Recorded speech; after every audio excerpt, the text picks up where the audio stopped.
Hello नमस्कार वीरेंद्र, हमारे channel में आपका स्वागत है। हम आपको बहुत ही महत्वपूर्ण जानकारी देने वाले हैं। अतिथि शिक्षकों के मानदेय को लेकर, नियुक्ति को लेकर और नियमितीकरण को लेकर बहुत ही महत्वपूर्ण खबर आ रही है। अतिथि शिक्षकों का मानदेय अब दिया जाना है। शासन की ओर से आदेश जारी कर दिया गया है कि अतिथि शिक्षकों को 3 महीने का मानदेय दिया जाए।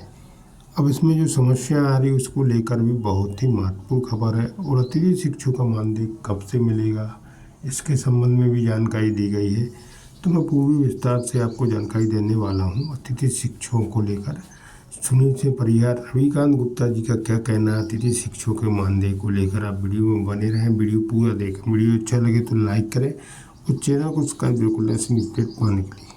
लेकर लगातार डीपीआई के आदेश के बाद भी मानदेय भुगतान अभी होना संभव नहीं हो पा रहा है, क्योंकि जो मानदेय भुगतान ना हो पाने का कारण क्या है, मेन ये नहीं है मानदेय भुगतान ना होने का कि जो डीपीआई ने पोर्टल तैयार किया है उसमें ऑफलाइन मानदेय के लिए ऑप्शन नहीं आया है। जुलाई के लिए तुमने शुरू कर दिया, जुलाई का ऑप्शन आ भी गया, जुलाई में पूरे दिन आने शुरू हो गए, लेकिन अगस्त और सितंबर का मानदेय भुगतान का ऑप्शन अभी तक डीपीआई ने नहीं दिया।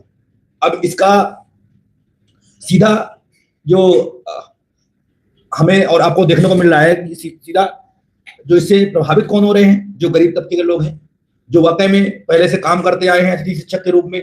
जो नया वर्ग है, लगभग सब अच्छे घरों से बिलोंग करते हैं और उन्हें इतनी आवश्यकता नहीं होती। बार बार मना करने के बाद भी लोगों ने वही कार्य किया, जिसके कारण कहीं ना कहीं हम कमजोर पड़े और अंततः गवर्नमेंट ने पूरी तरह से ई अटेंडेंस पर गवर्नमेंट हावी हो गई। और वर्तमान में लगभग 100% लोग ई अटेंडेंस भी लगा रहे हैं। लगाना भी चाहिए, क्योंकि अब जब कोई भी कार्य करने को तैयार नहीं है तो आपको ई अटेंडेंस लगाना आपकी मजबूरी बन जाती है। अभी जो हालात है वर्तमान में मानदेय भुगतान को लेकर के, तो कोई भी स्पष्ट जवाब और कोई भी गवर्नमेंट की ओर से अभी तक ऐसा निर्देश नहीं आया है कि मानदेय भुगतान कैसे होगा। हजारों की संख्या में शिक्षक ऐसे हैं जिनके मानदेय जुलाई और अगस्त के काटे जा रहे हैं। जुलाई के लगभग तो कंप्लीट हो गए हैं, पर अगस्त के अधिकतर लोगों के मानदेय कट रहे हैं।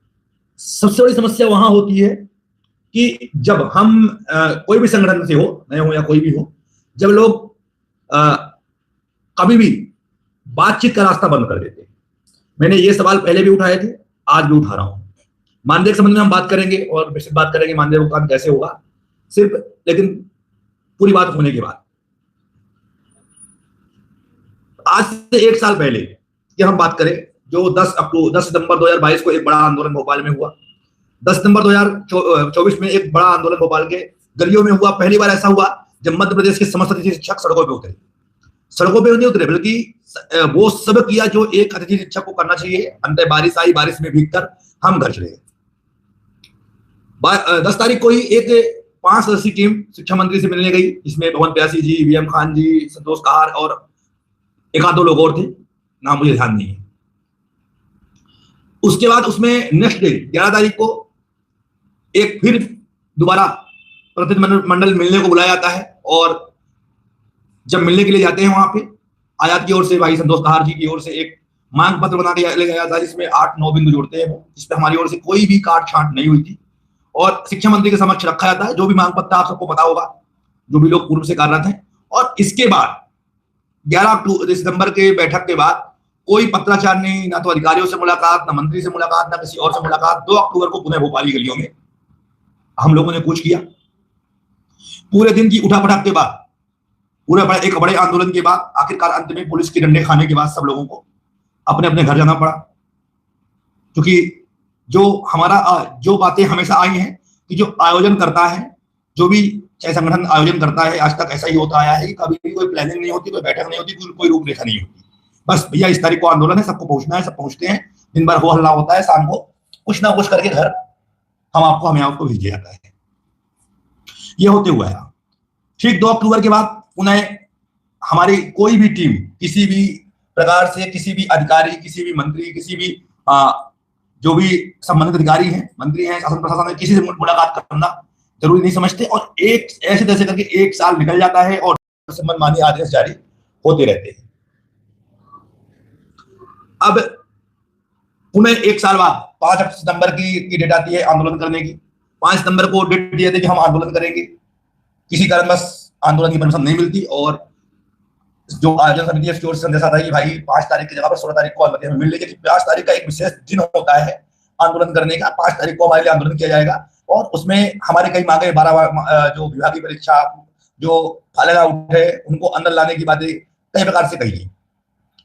उसके पहले भी किससे मुलाकात हुई, क्या किया इन लोगों ने, हमको इसके बारे में जानकारी नहीं है, क्योंकि किसी प्रकार की कोई भी जानकारी हम लोगों को उस आंदोलन की नहीं दी गई। हम आंदोलन में शामिल थे, हम लोग, हमारा पूरा सहयोग था। सुबह शाम तक हम लोग में मौजूद थे, परिहार जी में और जो भी लोग मिले होंगे। क्योंकि क्या हो रहा था कि आंदोलन में अंदर ना आने का कारण ये रहा मेरा, स्टेज में जब मैं अंदर जा रहा था तो जो पब्लिक बैठी हुई थी वो उठ के मेरे पास आ रही थी, तो मुझे लगा कि ऐसा ना कह देना कि ये लोग आकर के लोगों को भड़का रहे हैं, इसलिए मैं अंदर ज्यादातर बाहर ही, ग्राउंड के बाहर ही रहा और लोगों से मिलता रहा।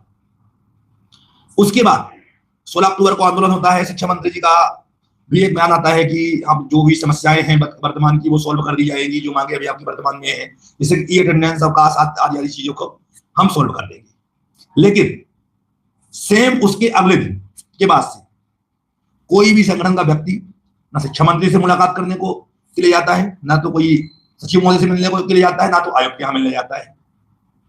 सीधी बात यह है कि आंदोलन करना हमारा एक अधिकार है, आंदोलन हम करते हैं, लेकिन आंदोलन होने के बाद कोई भी कार्य आगे, कोई भी मुलाकात, कोई भी पत्राचार का मौका माध्यम हम लोग रखते नहीं। पिछले 15 दिन से मैं बता दूं आप लोगों को, जो मानते पिछले 15 दिन तक हमने बंद कर दिए और लगभग चीजें होनी बंद हो गई। आप समझ लो, मानदेय भुगतान हमने कहा था होगा, लेकिन मैंने पिछले 1 महीने में एक आध बार के अलावा कोई संपर्क डीपीआई इतना दबाव नहीं बनाया कि मानदेय होना ही चाहिए। आदेश हुए, मतलब कुल मिला के ये समझ लो कि आप लोगों के लिए ग्रुप के अलावा कोई भी जमीन में काम करने वाला नहीं। हाल वही है कि जो 1 दिन 2 दिन के लिए आएंगे, भोपाल घूमेंगे, फोटोबाजी होगी और सब जगह घर में बैठ जाएंगे। क्योंकि जब तक अधिकारियों के पीछे आप नहीं पड़ते हो तो कोई भी चीजें नहीं होती। मानदेय भुगतान होना कोई बड़ी बात नहीं है। आप लोगों को मानदेय भुगतान सितंबर तक के लिए हमने कहा था, सितंबर तक ऑफलाइन मानदेय भुगतान हो जाएगा। मुझे इतना विश्वास है कि 2 से 3 दिन तक मुझे वल्लभ भवन और डीपीआई चक्कर काटने पड़ेंगे और 2 से 3 दिन के अंदर अंदर आप लोगों को मानदेय भुगतान हो जाएगा। इतना अपने आप में भरोसा है और हमने करके दिखाया है। ऐसा नहीं, जो बातें हमने बोली हैं तो वो चीजें हो जाएंगी। लेकिन अभी 25 सितंबर तक मेरी ओर से कोई दौड़ भाग नहीं होगी। 25 सितंबर तक लोग जो भी अपनी जो दौड़ भाग कर सकते हैं, जो बड़े बड़े तुर्रम खान, मुझे कई सारे आंदोलन में लोग मिले थे, हम तो ऐसा करवा लेते हैं, हम तो ऐसे घर बैठे बैठे करवा लेते हैं। अब हम भी देख रहे हैं कितने तुर्रम खान है जो घर बैठ के काम करते हैं, जो फेसबुक और व्हाट्सएप के में होंगे हीरो लिखने के लिए हमने ऐसा करवा लिया, वैसा करवा लिया है। तो अब वही देख रहे हैं कि कब तक में मानदेय भुगतान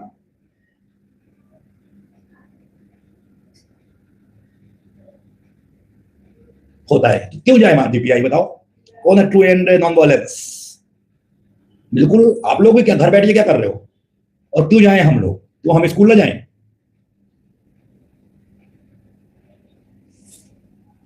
सबसे बड़ी बात यही समझ लो कि अगर सपोर्ट करोगे तो सारे काम होंगे, और फालतू की अगर बातें करोगे, हम भी इंसान ही है, एक लिमिट तक सहते हैं। फिर किसी का नौकर नहीं है, जो हमसे बनता है हम भी करते हैं, कोई हमें गलत सेटलमेंट देने के लिए नहीं आता। और इतना तो मैं देख चुका हूं पिछले 2 साल में कि शायद एक आध दिन के लिए कोई टीम आके वल्लभ भवन डीपीआई चक्कर मार के फोटो खिंचा के चली गई होगी, लेकिन उसके अलावा किसी कोई मतलब नहीं है आपके मानदेय भुगतान से। रिक्त पद बंद है, अभी बंद है। लगभग 15,000 पद तो प्रचारों ने खोले नहीं, और लगभग 300 से 400 पद ऐसे हैं, मतलब लगभग 1000 के आसपास पद ऐसे हैं जो चॉइस फिलिंग में खुले हुए थे। लेकिन जैसे चॉइस फिलिंग बंद होती है, उनमें किसी की नियुक्तियां नहीं हो पा रही है। पैदल की समस्या है, शॉर्ट टर्म वाले परेशान है बेचारे। शॉर्ट टर्म में अभी तक बहुत सारी चीजें, ऑप्शन तो ऐड हो गए, लेकिन चूंकि अब कोई दबाव डीपीआई के ऊपर है नहीं, तो उन लोगों के द्वारा कोई भी काम टाइम से किए नहीं जा रहे हैं। हो जाएगा तो ये समझ लो कि आप लोग कि अभी जिस दिन आंदोलन रहे होंगे उस बीच में भी लोगों ने जाकर के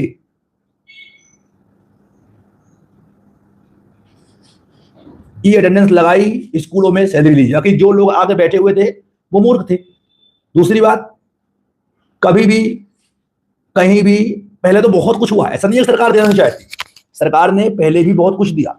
आज से जब पुराना अगर बात की जाए तो 2015 या 16 में जब विजय साय जी शिक्षा मंत्री थे, उस टाइम पे ही अतिथि शिक्षकों को संविदा कर दिया गया था। अगर आप लोगों को पता नहीं होगा तो जान लो कि उस टाइम पे भी शिक्षा मंत्री ने कहा था कि जो लोग, जितने लोग आपके योग्यता रखते हैं, जैसे कि डीएड बीएड, उस टाइम पे तो पात्रता परीक्षा थी नहीं, जो डीएड बीएड उत्तीर्ण है उनको हम अभी अंदर कर लेंगे, और जो डीएड बीएड नहीं है उनके लिए बाद में हम कुछ ना कुछ कर देंगे। लेकिन तत्कालीन जो अध्यक्ष थे, प्रदेश के टीम थी, उन्होंने ये कह के नकार दिया कि नहीं, जब होगा तो सबके लिए हम करेंगे, किसी एक के लिए हम नहीं लेंगे, क्योंकि जो संगठन में उस टाइम पे थे वो खुद भी नॉन डीएड थे। तो ऐसा नहीं है कि सरकार आपको देना नहीं चाहती थी, सरकार ने हमेशा देना चाहा, लेकिन हम लोगों से लेते नहीं बना। और अभी बता रहा हूं, अभी भी बहुत सारी चीजें ऐसी हैं कि अगर सिस्टम से लड़ा जाए, 1 महीने का टाइम चाहिए, 1 महीने में सारी चीजें जो कॉमन समस्याएं हैं वो पूरी हो सकती हैं। मैंने कहा आप नियमित हो जाओगे, क्योंकि अब समस्याएं बहुत है, उलझने बहुत हो गई हैं, लड़के बहुत हो गए हैं। जो संख्या है पहले अगर 1 लाख रही होगी तो 3 लाख पहुंच चुकी है, जो अंदर है, बाहर है, कर रहे हैं, छोड़ चुके हैं। 1 साल, 2 साल, 6 महीने, 5 साल, 10 साल, हम खुद जब हम लोग बैठते हैं तो उसमें अब कंपेयर नहीं कर पाते कितने लोग कितने साल वाले होंगे। तो उस टाइम पे तो बहुत सारी चीजें ऐसी आसान थी जब हो जाता।